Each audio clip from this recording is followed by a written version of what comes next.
lo que os voy a traer hoy es una reflexión muy personal, en la que probablemente algunos de vosotros no estéis de acuerdo, otros resonéis con ella.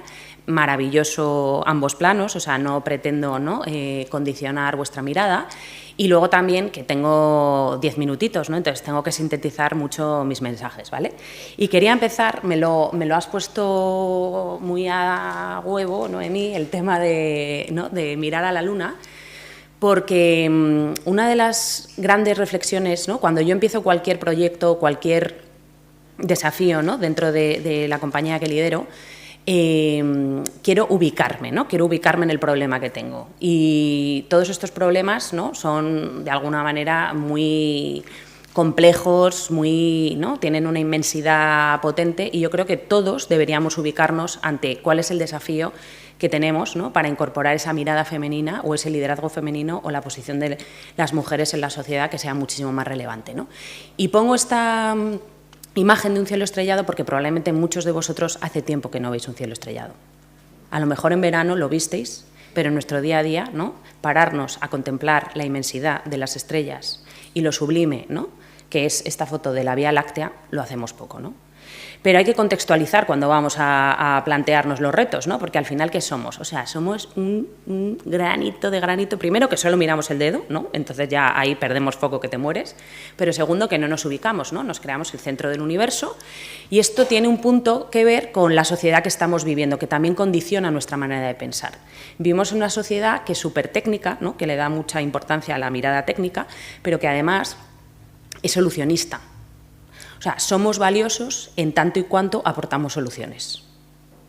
Entonces, claro, cuando vamos a los debates tenemos que sentarnos aquí a dar soluciones, porque es muy complicado, ¿no?, decir, espera, que no sé las respuestas, vamos a pensar las preguntas. Y yo creo que todos los líderes y todos los profesionales hoy en día deberíamos dedicar más tiempo y sin miedo a contemplar las estrellas. ¿Para qué? Para hacer lo mismo que hacían, ¿no?, las civilizaciones pasadas, que era hacerse esas grandes preguntas, ¿no? O sea, las preguntaban al universo como si el universo les fuera a rebotar las respuestas, pero en el fondo era un ejercicio, ¿no?, de posicionamiento y de humildad, ¿no? Y para mí eso es un gran problema, y por eso quería empezar un poco con el contexto y seguir con otro tema que me parece fundamental, que es cómo el habitar las soluciones en vez de las preguntas nos ha llevado también a ser una sociedad reduccionista, ¿no?, que simplifica los problemas. Evidentemente, ¿no?, lo decías tú, Nieves, o sea, hay momentos en la historia donde avanzamos, hay momentos en la historia donde retrocedemos, pero esto es algo que a lo largo de la historia ha acontecido, sobre todo de la historia moderna, porque si nos vamos, ¿no?, a las primeras civilizaciones, la mujer tenía un papel completamente diferente al que tiene hoy, ¿no? Entonces, mi invitación hoy, chicos, es que dejemos de tener esa mirada simplificadora de la realidad, ¿no?, que va parcelando y va haciendo, ¿no?, que el conocimiento sea estanco, como cuenta Edgar Morin, que es uno de mis filósofos favoritos, y entender que la complejidad es ver la parte y el todo, ¿no? O sea, es ser capaces de conectar, ¿no? Y eso es importante porque ante desafíos tan, ¿no?, claves y decisivos como estamos viviendo en este momento, como el cambio climático, los cambios demográficos, o sea, vivimos en una policrisis, el rol femenino es un rol muy importante, por lo que anunciaba Noemí. Pero ¿qué pasa? Que la historia del management es muy, o sea, llevamos poquito tiempo, y se han anclado unos conceptos, unas narrativas, unos relatos que todos hemos asumido y que nos cuesta cuestionar, ¿no? Y por eso, cuando yo traigo aquí la mirada del liderazgo, básicamente es porque es mi expertise, si se puede llamar así, o por lo menos algo que me inquieta, que me mueve y en lo que llevo muchos años trabajando, con líderes y CEOs de compañías, y veo que hay dos dimensiones, ¿no? Voy a ser reduccionista, lo que he dicho que no fuéramos, pero vais a ver en qué magnitud, ¿no? Trabajamos con la fuerza del amor y trabajamos con la fuerza del miedo. Pero lo que predomina es la fuerza del miedo, ¿no? Porque al final, como tenemos que aportar las soluciones, tenemos que saber las respuestas, pues espérate, ¿no?, que tengo que tener mucha claridad, ¿no? Entonces buscamos las certezas. Cuando vemos ese cielo estrellado y esa Vía Láctea y entendemos la magnitud que tiene, ¿no?, que tardaríamos 250.000 años a la velocidad de la luz en recorrerla, y que es una galaxia de galaxias, o sea, no sé, yo que estoy aquí en mi despacho pensando el qué, planificando el qué, ¿no?, proponiendo el qué, ¿no? Pero nos creemos que tenemos ese power, ¿no? Y eso es con lo que hemos crecido, ¿no? Entonces, para mí, cuando hablamos de liderazgo en femenino, lo que sucede es que hay mucha investigación, muchos datos, pero hay muy poca imaginación, ¿no? Como dice esta escritora, que a mí me encanta, nos faltan relatos, nos faltan narrativas, pero nos faltan narrativas para el futuro y para el presente. Y hemos asumido, porque cuesta imaginar y porque no estamos acostumbrados, los relatos que vienen, ¿no? Pues desde el punto de vista tecnológico, todo lo que llega de Silicon Valley, ¿no? Y llegamos las consultoras y decimos, todos tenemos que hacer esto, todos tenemos que hacer lo otro, ¿no? Y es como, pero ¿y por qué tenemos que hacer eso? Entonces, ¿qué quiero reivindicar? Pues quiero reivindicar algo que también acaba de comentar Nieves en su exposición, que es la vuelta a lo natural. Es muy difícil ser un buen líder si no eres una buena persona. Es muy difícil. Podrás ser un líder, pero no serás un buen líder. Y como personas, nosotros, hombres y mujeres, lo que pasa que quizá las mujeres, por el rol que hemos asumido en la sociedad, tenemos unas habilidades, ¿no?, que cuando empezamos a evolucionar en puestos de dirección pensamos que no están bien evaluadas, ¿no?, o bien valoradas, y entonces las vamos aplacando, pero hombres y mujeres somos un conjunto de razón y de emoción. Y la mirada técnica, que os comentaba antes, nos ha reducido como personas, nos ha reducido como seres humanos. Es que no solamente somos la técnica, es que también somos la emoción.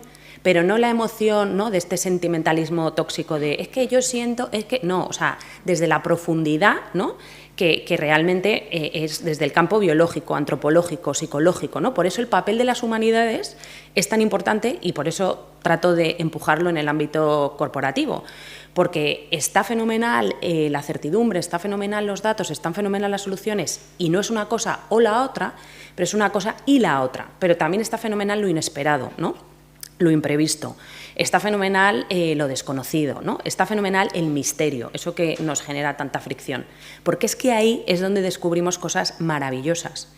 Y cuando empezamos a tener conciencia de que somos incapaces desde el punto de vista biológico, o sea, hablabas, ¿no?, de todo, del cerebro, de lo que aproximas desde un punto de vista científico en tu libro, pues es que la realidad que vemos a nuestro alrededor es mínima. O sea, somos incapaces, somos hijos de nuestro tiempo, pero también hijos de nuestro pasado.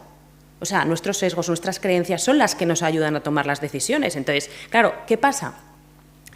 Pues que vamos a tecnologías, ¿no? Pues eso, el Big Data, ¿no?, que oye, que nos ayuda un montón y que está fenomenal, la inteligencia artificial, que, ¿no?, reduce esa complejidad y nos ayuda, ¿no?, y nos da como cierto relax. Y nos hemos olvidado de las tecnologías más poderosas que tenemos los seres humanos, ¿no? Me encanta otro filósofo, como veis no traigo a la cumbre de Silicon Valley, sino a gente que lleva muchísimos años pensando, podría traer a Platón también, pero me encantan los filósofos contemporáneos y además no sé qué les pasa, que es que deben ser tan inquietos intelectualmente que todos, o sea, tanto Edgar como Lledó tienen 101 años, o sea, es impresionante esta gente, ¿no? ¿Y qué comenta él, no?, que es algo que comparto 100% y que yo creo que todos nosotros pues a lo mejor tenemos aparcado, ¿no?, como el tema de la creatividad. Soy creativo, ¿no?, pues es que es intrínseco a todos los seres humanos, es una herramienta de supervivencia, igual que la mirada, igual que el pensamiento, igual que la conversación. O sea, son las tecnologías más poderosas que tenemos para reflexionar sobre retos como el liderazgo femenino, para mirar, ¿no?, la realidad que acontece de otra manera, para pensar sobre esa realidad de otra manera y para conversar de otra manera, y las dejamos, ¿no?, aparcadas, ¿no? Entonces, ¿qué quería compartir como para ir cerrando, ¿no?, y trasladaros 3 ideas fuerza, ¿no?, sobre esa tecnología tan poderosa que tenemos todos los que estamos aquí y que muchas veces no cultivamos? Pues que la mirada puede ser técnica, ¿no?, o puede ser una mirada humanista. El líder de hoy en día necesita comprender la realidad que le rodea y necesita hacerlo con apertura, ¿no?, desde esa aproximación reduccionista de esto es así y ya está. Por eso la diversidad es tan importante, porque nos ayuda a ver la realidad de una forma muchísimo más rica. ¿Qué suele pasar? Que la sensibilidad, la empatía, la intuición, la vulnerabilidad, ¿no?, son superpoderes para comprender esa realidad. Si yo estoy en esta sala, ¿no?, y tengo cierta sensibilidad, voy a saber cómo liderar el espacio, porque voy a estar escuchando cosas que no me estáis diciendo, ¿no? Si soy una persona que me muestro vulnerable, voy a saber conectar con vosotros, ¿no?, porque vais a ver que estáis hablando con un humano, no estáis hablando con una máquina, ¿sí? Y porque además también neurocientíficamente está demostrado que cuando queremos conectar, ¿no?, lo hacemos mucho más rápido si estamos en un nivel de conversación humana que si en un nivel de conversación técnica, ¿no? Entonces, bueno, Para mí, la invitación que os hago es, oye, ¿cómo podemos complejizar esa mirada, ¿no? ¿Cómo podemos hacer que esa mirada sea mucho más humanista? Bien, porque ponemos en valor estas capacidades que muchas veces, desde el punto de vista cultural, ¿no? se han dado más espacio en el ámbito femenino, pero también que no tengamos miedo, ¿no? como hombres, a aflorarlas, porque están dentro de nosotros, como seres humanos, y tampoco a que cuando estemos ejerciendo un puesto de liderazgo las desarrollemos, ¿no? o las cultivemos. Yo he hecho proyectos de liderazgo femenino para compañías y uno de mis grandes descubrimientos, claro, vas con tus sesgos, madre, 4 hijos, emprendedora, ¿no? Y a la gente le cuesta un montón, tal, y tú llegas ahí como, es que claro, las mujeres, y de repente te das cuenta que es que los hombres sufren un huevo, o sea, pero un huevo, porque es que al final no pueden desplegar también, ¿no? todas esas, ¿no? Se espera de ellos que se comporten de una determinada manera, ¿no? Bueno, pues yo también, a ver, esto que comparto hoy es fruto de muchos años, ¿no? O sea, y me sigue faltando un montón por aprender y por ampliar mi mirada, ¿no? Otra tecnología superpoderosa, el pensamiento, ¿no? Y cuando hablo de pensamiento cuidadoso, sabéis, a mí me encanta porque últimamente se habla mucho de los cuidados, ¿no? Y los cuidados son algo necesario para que una sociedad crezca, evolucione, para que una compañía crezca y evolucione. Y hay algo que me mueve profundamente y que tiene que ver con el liderazgo femenino, y es si hasta ahora, y no os lo toméis a título personal los hombres que estáis en la sala, ¿vale? Porque no es para nada personal, pero sí que es algo que creo que nos tiene que hacer pensar. Hablábamos de los retos que tenemos, de la diversidad que necesitamos, pero vamos a hablar del presente, o sea, ¿cuánto dolor hay en las organizaciones? ¿Cuánto sufrimiento hay en las organizaciones? ¿no? La ansiedad, la depresión, o sea, todas estas enfermedades mentales, hay un tema y un componente genético, pero también hay un componente sociocultural, ¿no? de esa velocidad a la que estamos viviendo. Entonces, el pensamiento cuidadoso es un pensamiento que tenemos que poner en marcha. Y lo llamo pensamiento cuidadoso, sabéis que se habla mucho ahora del pensamiento crítico, ¿no? y que es súper necesario precisamente, ¿no? para que un líder pueda ejercer ese pensamiento libre, porque de nuevo los relatos condicionan, ¿no? y cuántos CEOs hablas con ellos y te están, ¿no? como si dijéramos, haciendo copy-paste de lo que están, ¿no? del libro que se han leído, de lo que han visto, ¿no? y no de un ejercicio de libertad individual propio de cuál es tu mirada, cómo te posicionas tú ante esto, ¿no? ¿Por qué? Porque como no tenemos tiempo, pues es más fácil leerse el libro, ¿no? y no reflexionar.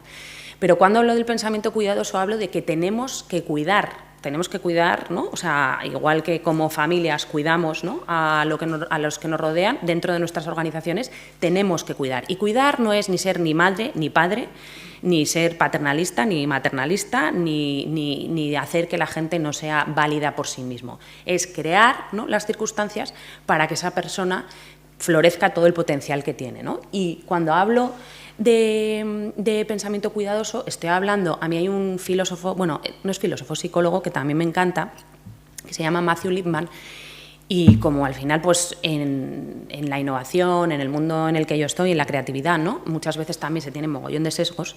Cuando descubrí a este hombre, descubrí que el pensamiento creativo no es pensamiento creativo si no hay una parte de cuidado y si no hay una parte de pensamiento crítico, ¿no? Entonces, como otra vez volvemos a ser reduccionistas en nuestra mirada, ¿no? Y cómo, para tener ese pensamiento cuidadoso, es muy importante incorporar la razón, porque la razón no la quiero demonizar, ni muchísimo menos, lo que pasa que es que, como decía antes Edgar Morin, ¿no? O sea, se ha puesto en un pedestal y parece que, o está comprobado científicamente, ¿no? Y si tuviéramos aquí un científico te diría, ¿qué se puede comprobar científicamente? Porque es que la ciencia solo sabe trabajar en la incertidumbre y solo sabe de preguntas, no sabe de respuestas. Pero el cientificismo, ¿no? y ese pensamiento lineal en el que nos hemos movido nos hace creer a todos que hay certezas, ¿no? Que sí, Carmen, que tal, pero que el Big Data me va a decir cómo tengo que tomar la decisión, ¿no? Y es importante también hackearnos a nosotros mismos y saber que la creatividad, el rigor, el buscar la opinión contraria no tiene que ver con el pensamiento lineal, porque es que ya se ha demostrado, y la ciencia lo ha demostrado, ¿no? la física cuántica hace poco, y bueno, y el principio de incertidumbre y otros principios, ¿no? las teorías fractales, ¿no? otra serie de cosas que nos dicen que es que vivimos pendientes de un hilo, que es que no sabemos realmente lo que va a pasar. Pero nosotros en nuestras compañías, ¿no? y cuando ejercemos estilos de liderazgo, queremos hacerlo, ¿no? ¿Qué suele pasar cuando cultivamos un pensamiento cuidadoso? Pues que damos espacio a la emoción, damos espacio a la vulnerabilidad, damos espacio a la reflexión. Y hay que parar y hay que pensar, no podemos decir, no tengo tiempo, ¿no? Ese típico, es que no hay tiempo para pensar. Y dices, joder, pues si no hay tiempo para pensar, a ver dónde llegamos, ¿no? Y sobre todo, tenemos que tener tiempo para escuchar lo que no queremos escuchar, ¿no? Que eso pasa mucho también en los foros, cuando vienes a escuchar, ¿no? Y de repente ves que la mesa que vamos a tener ahora, que seguro que es maravillosa, no opina lo mismo que tú, dices, estos no tienen ni idea, ¿no? En vez de ver qué están viendo estas personas que no estoy viendo yo, ¿no? Y por último, otra de las tecnologías más poderosas que tiene el ser humano es la conversación. A mí esto me fascina, ¿no? Porque no hay espacio para la conversación en las compañías, ¿no? Y para conversaciones significativas, que son, tenemos el San Benito las mujeres, ¿no? De que nos encanta hablar por teléfono, de que nos encanta hablar en general, de que los hombres son mucho más pragmáticos, ¿no? Es como, ¿no? Pero eso es otra vez un topicazo, porque no podemos caer en el sesgo de la generalización, depende. Yo tengo un marido que es súper femenino, que a veces llego a casa y digo, por favor, no puedo más, no me cuentes más cosas. Pero bueno, quiero, más que la cantidad, ¿no?, de la conversación, que realmente sean conversaciones profundas, ¿no? Conversaciones que conecten. ¿Por qué? Porque el líder necesita conectar, necesita generar, ¿no? O sea, cuando queremos asumir un cambio, cuando queremos, ¿no?, enfrentarnos a algo que es desconocido, necesitamos esa confianza. Y esa confianza se produce cuando dos personas conectan. ¿Y cuando dos personas conectan? Cuando dos personas conversan. Puede estar la telepatía o nos hemos mirado a los ojos y ya hemos conectado, que eso a veces pasa, pero la conversación la tenemos súper relegada. O sea, pensarlo en vuestro día a día, cuántas conversaciones significativas tenéis, o cuando las reuniones son ir, ¿no?, al punto. No te vayas por ahí. De hecho, mi socio es como, Carmen, vamos a hablar de lo profesional, porque yo tiendo a meter mucho lo personal. Y le digo, dame espacio, Edu, porque es que necesito, ¿no?, en esta conversación hablar de temas que me inquietan en el plano más humano, ¿no? No en el plano simplemente de cómo vamos a abordar este proyecto. Y si lo pensáis, está relegada, no es eficiente, no está bien vista, ¿no? La dejamos en otro plano, pero todas las grandes cosas que han sucedido a lo largo de la historia de la civilización humana se han basado en una conversación. O sea, toda la tecnología tan maravillosa, tan exponencial, tan increíble, que va a salvarnos, ha nacido de una conversación. Entonces, imaginaros el superpoder que es tener conversaciones significativas. Desde una aproximación femenina o con una mirada femenina, con una mirada humanista que integra, ¿no?, también un plano como más sensible, porque antes no lo he comentado, pero la sensibilidad es, o sea, el dato está genial, pero si no le aportamos la sensibilidad nos quedamos, ¿no?, a medias. Cuán importante es ejercitar la escucha para comprender, ¿no? Hablando de biocomunicación, me voy a leer tu libro, perdona que... pero es verdad que hay muchos libros de comunicación, ¿no?, que y es verdad que en nuestra sociedad se habla mucho de cómo comunicarnos, ¿no? Y las mujeres muchas veces no decimos, oye, ¿cómo voy a subir aquí? ¿Voy a ser natural? ¿Cómo, no? ¿Cómo voy a, no sé, incluso a dudar de lo que estoy diciendo, etcétera, etcétera? Porque nos han educado en una conversación dialéctica, ¿no? En una conversación que cuando tenemos conversaciones, esto yo también lo aprendí hace poco y fue como un wow, digo, o sea, toda la vida y no sabía conversar, en una conversación de persuadir, ¿no?, de convencer, de transmitir, ¿no?, pero en una conversación dialógica, ¿no? Como cuando Sócrates hablaba, ¿no?, de esos diálogos socráticos, ¿no?, donde quería escuchar la opinión de todo el mundo y quería llegar a una verdad, ¿no?, con las distintas aportaciones de las personas. Pues eso en nuestra sociedad no pasa. Y ante retos como el que estamos abordando hoy, ¿no?, del liderazgo femenino, de qué está pasando, igual que empezaba diciendo que tenemos que evitar las preguntas, tenemos que hacernos nuevas preguntas, pensar también que igual que la conversación ha conseguido que a lo largo de la humanidad hayamos progresado muchísimo, las preguntas más insignificantes, ¿no?, si vamos a los grandes descubrimientos, Einstein, no sé, yo ahora estoy con los exoplanetas, ¿no? Bueno, pues preguntas que parecen una imbecilidad son las que realmente han conseguido grandes transformaciones, ¿no? Entonces, cómo incorporar los afectos, cómo incorporar lo común, cómo tener esas conversaciones dialógicas que realmente lo que quieren es sumar, que no queremos tener la razón. Lo que quiero es entender lo que tú no estás viendo, o perdón, lo que yo no estoy viendo, que tú estás viendo, para poder, ¿no?, llegar a un sitio muchísimo más interesante que al que yo llegaría si quisiera, ¿no?, convencerte de que lo que yo sé, lo que yo, ¿no?, he pensado, lo que yo creo es la verdad, ¿no? Y cerrar con esta frase de esta mujer también maravillosa, no tiene 101 años, ¿vale? Es mucho más joven, Adela Cortina, una filósofa española maravillosa, que habla de que es que necesitamos referentes. O sea, si es que el problema que también tenemos muchas veces, ¿no?, y lo hemos visto a lo largo de la cultura, esos héroes naturales, ¿no?, que muchas veces no están en posiciones del IBEX 35, por eso a mí me encanta Canal CEO, porque no es el típico approach ¿no?, el típico CEO, sino que quiere crear espacios para dar visibilidad a otro tipo de liderazgos y a otro tipo de referentes. Y yo creo que cuando lo ves, cuando lo haces visible, pues es mucho más fácil atreverte, ¿no?, a seguir el paso. Y poco más.